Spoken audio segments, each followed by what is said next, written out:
I want you to picture an ethical collapse. Not, a bridge failing, but a system.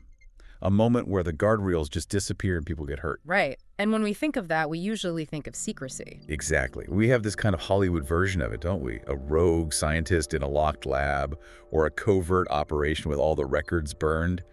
We're sort of conditioned to think that for great harm to happen, it has to happen in the dark. When nobody is watching, we assume it must involve a broken rule, a protocol that was deliberately ignored. But the set of documents we're diving into today tells a story that is the complete opposite of that. And honestly, it's far more unsettling because of it. This isn't about a secret. This is about a catastrophe that happened in a brightly lit room. With full documentation. Full authorization. And that is why this case, this experiment, is so critical to unpack. It really challenges our core belief that approval means safety. So let's get into it. We have the files here, and the first thing that strikes you when you open them is just how normal it all looks. Incredibly normal, and that's the trap. Right. So to set the scene, the material outlines an experiment designed to test human resilience under pretty intense pressure. Psychological stress, authority, isolation. And just hearing that, your first thought is, okay, that sounds risky. They must have hidden the details from the ethics board. But they didn't, and that's the central paradox here.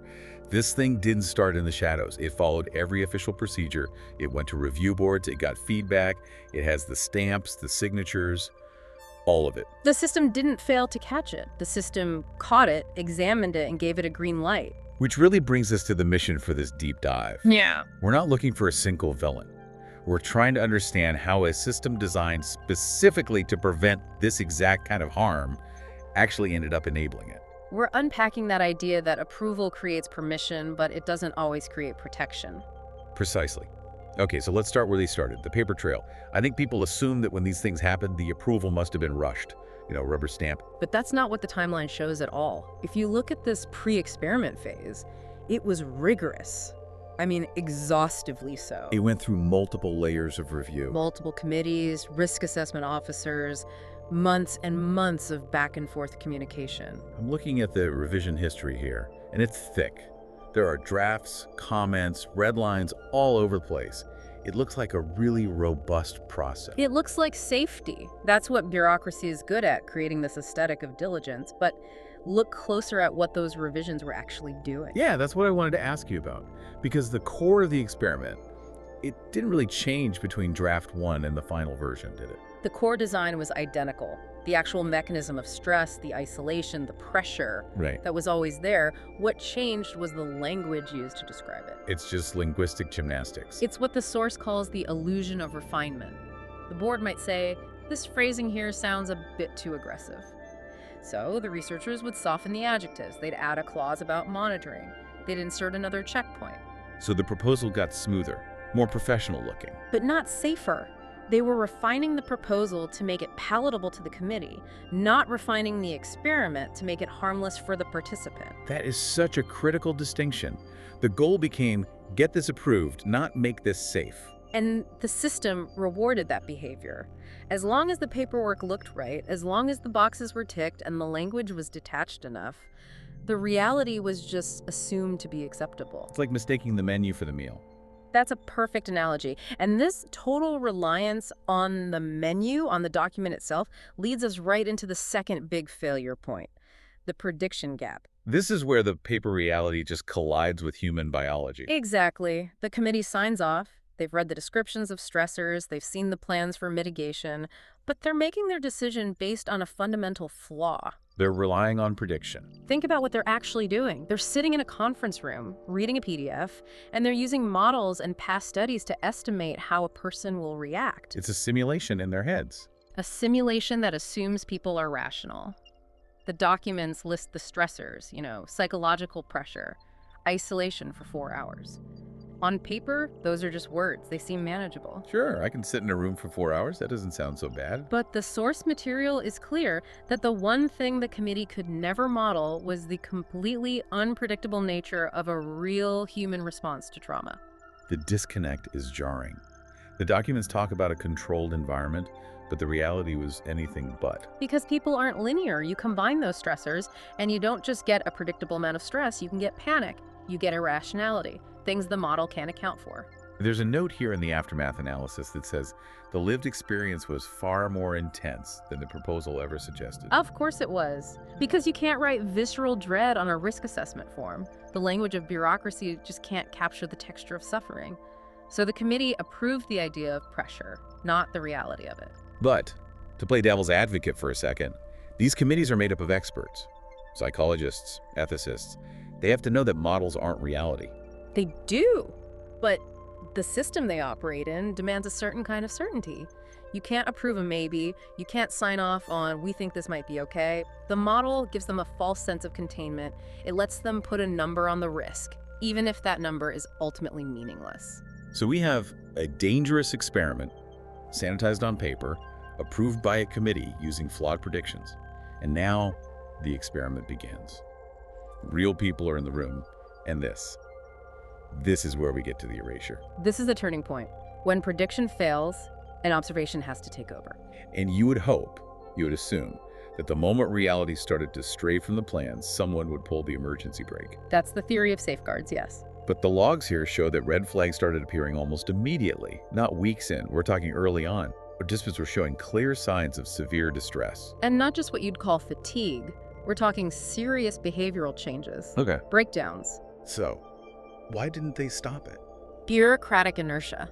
The documents show that, yes, reports were filed, meetings were held about these unexpected behaviors, but look at what came out of those meetings. Continued monitoring advised. Exactly. Meetings were held, sounds responsible, it gives the impression that the system is responding, but really, it was just a way to stall. They kept falling back on the original approval. So the logic becomes, this was approved as safe, therefore what we are seeing must still be within the acceptable limits of safety. It's a weaponized form of confirmation bias, and then the quiet erasure begins. This is the part of the record that I find most chilling. The source notes that some safeguards were quietly bypassed to maintain the experiment's structure. Quietly bypassed. That phrase is doing a lot of work. It is. It doesn't mean they held a meeting and voted to ignore the rules. It means an individual researcher looked at a suffering person, looked at the protocol that said stop, and made a small private decision to keep going for the sake of the data. And at the same time, the official record starts to change. The language in the daily reports shifts. Yes. The softening of the record. As conditions inside the experiment got worse, the descriptions sent to the Oversight Committee got milder. This is a classic tool of institutional erasure, isn't it? When the reality becomes legally or ethically unacceptable, you sanitize the record to protect the institution. Let's look at an example. The raw notes from an observer might describe a participant as sobbing uncontrollably, but the official summary report that goes to the board, that gets translated into participant exhibited emotional ability. Emotional ability. It sounds so clinical, so manageable. If I'm on that oversight committee and I read that, I'm not picturing a human being falling apart. And that's the entire point. The language acts as a buffer. It creates a gap between the traumatic event and the official record of the event. History is being rewritten in real time. Which means the oversight body, the very people who are meant to be the final backstop, are effectively blind. They're making decisions based on a fictionalized account of the experiment. They are looking at a mirage. Which brings us to the final mechanism of failure here, the distance of oversight. I kept asking myself, why does the committee just walk down the hall and look for themselves? Because that's not how the system is designed. Oversight by its nature depends on distance. The committee is separate. That's meant to provide objectivity. But in this case, all it provided was ignorance. They were completely reliant on those summaries. And the system assumes honest reporting. If the rule is submit a daily report and you submit a daily report, you followed the rule. The system doesn't have a mechanism to check if the report is a distortion of the truth. So you're technically compliant. Totally compliant. The box is checked. The system is satisfied. It creates this accountability void. The experiment ends. People are harmed. But who is responsible? That's the impossible question. Because everyone can say, I did my job. The researchers can say, we had full approval. The committee can say, we relied on the reports we were given, and they showed no critical issues. The institution says, we followed all standard protocols. It's a perfect circle. No one person is to blame, and yet the outcome is a disaster. The source calls it a no-fault failure. It wasn't one big evil decision. It was a 1,000 tiny, seemingly reasonable compromises. Let's just soften this word here. Let's just ignore that one outburst. Let's just trust the original approval. And all those small steps led them off a cliff. It really makes you rethink what these safety systems are for. We think of them as these big iron gates that stop bad things, but this makes them seem more like turnstiles. That's a good way to put it. As long as you have the right ticket, the right paperwork, you get through. The turnstile doesn't care what you're carrying on the other side. Or maybe they're not gates or turnstiles at all. Maybe they're shields. Shields for who? For the institution. Think about it. If the whole process ensures that every piece of paper is perfect, every review is documented, then when something goes wrong and the lawsuits arrive, the institution is protected. They can say, look, we did everything by the book. So the system worked. The system worked perfectly, it just didn't work for the participants. It successfully shielded the institution from liability while failing to shield people from harm. And you have to wonder if that's a bug or if that's the primary feature. That's heavy thought.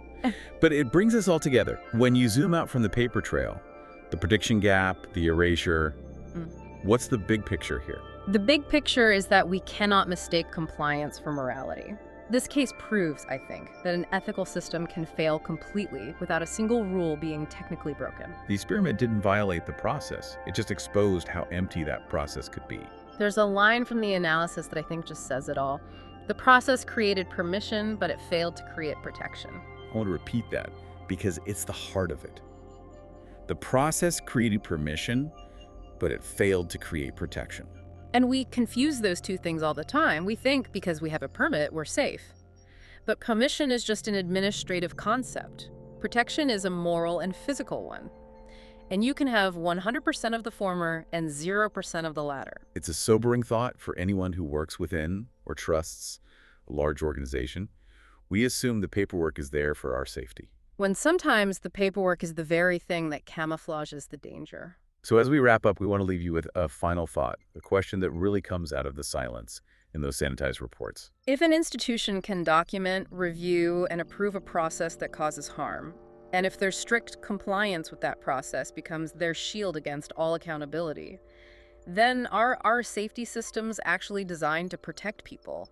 Or are they designed to protect the institution from the consequences of its own actions? It's a question of who that shield is really for. And I think we know the answer. We just don't like to say it out loud. That's it for this deep dive. We'll be back next time. Until then, read the fine print. And don't just trust the summary. Always. Goodbye, everyone.